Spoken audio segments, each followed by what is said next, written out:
చాలామంది ఒక పెద్ద అపోహలో ఉంటారు. నాకు ఇన్‌కమ్ ప్రూఫ్ లేదు కాబట్టి నేను లైఫ్ ఇన్స్యూరెన్స్ తీసుకోలేను అనేసి. ఇది ఇండియాలో ఉన్న చాలా కామన్ మిత్. చాలామంది ఇలా అనుకుంటూ ఉంటారు. ఇలా అనుకుంటూనే ఇన్స్యూరెన్స్ పోస్ట్‌పోన్ చేస్తూ ఉంటారు. నేను ఐటీఆర్ ఫైల్ చేయట్లేదు. నాకు రెగ్యులర్ ఇన్‌కమ్ లేదు.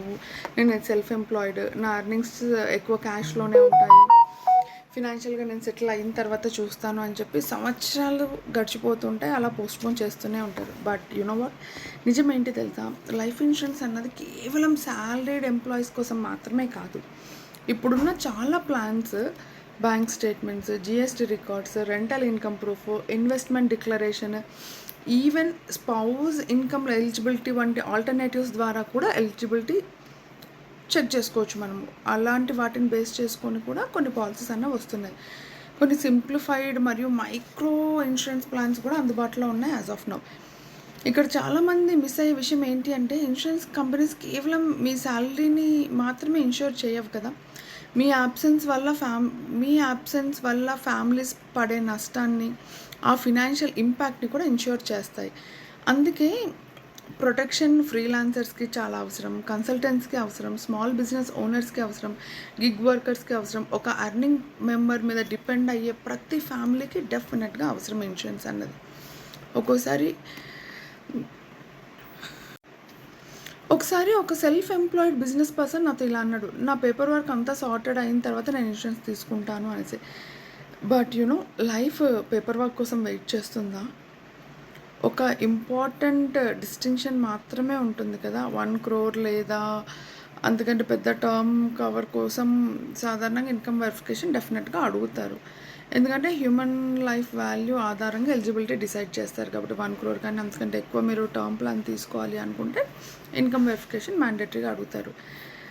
అంటే 5 lakhs ఎర్న్ చేస్తున్న వ్యక్తి ఓవర్ నైట్లో 5 crores కవర్ తీసుకోవాలి అంటే అది రియలిస్టిక్ కాదు కదా. దాని అర్థం మీరు అన్ఇన్ష్యూర్డ్గా ఉండాలి అని కాదు. మీ ఇన్కమ్ ఒకవేళ 5 lakhs అంతకంటే తక్కువ ఉన్నా దానికి తగ్గట్టు కవరేజ్ అన్నది తీసుకోవాలి. ప్రతి ఒక్కరు 1 crore లేదా 5 crores తీసుకోవాలని లేదు కదా. 25 lakhsకి కవరేజ్ ఉన్నా కూడా ఇట్ విల్ హెల్ప్ కదా ఫ్యామిలీస్ నీడ్గా ఉన్నప్పుడు. So what I want tell you, స్మాల్గా అయినా స్టార్ట్ చేయండి. Be honest with your income and all. ఇప్పుడే స్టార్ట్ చేయండి. ఎందుకంటే బిగ్గెస్ట్ మిస్టేక్ తక్కువ ఇన్సూరెన్స్ కొనడంలో ఉండదు, అసలు ఎలాంటి ఇన్సూరెన్స్ ప్లాన్స్ లేకుండా, ఏ ప్రొటెక్షన్ లేకుండా ఉండడంలో ఉంటుంది.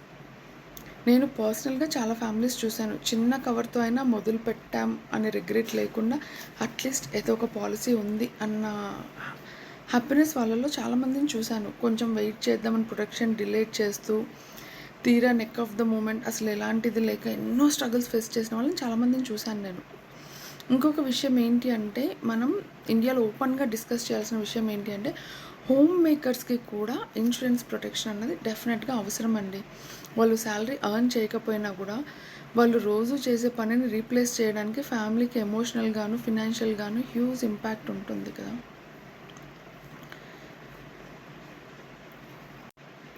హోమ్ మేకర్స్ వాళ్ళు శాలరీ ఎర్న్ చేయకపోయినా కూడా వాళ్ళని ఎమోషనల్గా ఫినాన్షియల్గా వీ కాంట్ రీప్లేస్. సో వాళ్ళకి కూడా ఇన్సూరెన్స్ ప్లాన్ అనేది మ్యాండేటరీగా అవసరం. సో ఈ మధ్య కాలంలో హోమ్ మేకర్స్కి కూడా స్పౌజ్ యొక్క ఇన్కమ్ ప్రూఫ్ని చెక్ చేసుకొని దాన్ని బేస్ చేసుకొని కొంతవరకు కవరేజ్ అనేది ప్రొవైడ్ చేస్తున్నాయి ఇన్సూరెన్స్ కంపెనీస్ కూడా. Remember this, families proper documentation లేకపోవడం వల్ల సఫర్ అవ్వవు. అసలు ఎలాంటి ఇన్సూరెన్స్ ప్రొటెక్షన్ లేకపోవడం వల్ల, డిలే అవ్వడం వల్ల చాలా లాస్ సఫర్ అవ్వాల్సి వస్తుంది. So what I want to tell you is, insurance companies అనేవి కేవలం మీ శాలరీ స్లిప్స్ని, మీ పేని ప్రొటెక్ట్ చేయడానికి మాత్రమే కాదు, అవి ఉన్నవి మీ యాబ్సెన్స్లో మీ ఫ్యామిలీ ఫినాన్షియల్గా సఫర్ అవ్వకుండా ఉండడానికి, వాళ్ళ డ్రీమ్స్ని ప్రొటెక్ట్ చేయడానికి ఇన్సూరెన్స్ కంపెనీస్ అన్నవి వర్క్ చేస్తాయి. వెరీ సింపుల్ అండి. ఇన్సూరెన్స్ కంపెనీస్ మీ పే స్లిప్స్ని మాత్రమే కాదు, మీ ఫ్యామిలీ యొక్క డ్రీమ్స్ని కూడా ప్రొటెక్ట్ చేయడంలో it plays crucial role. This is Niharika, your financial advisor. So if you want to know any details on life insurance policy, do message me. Thank you.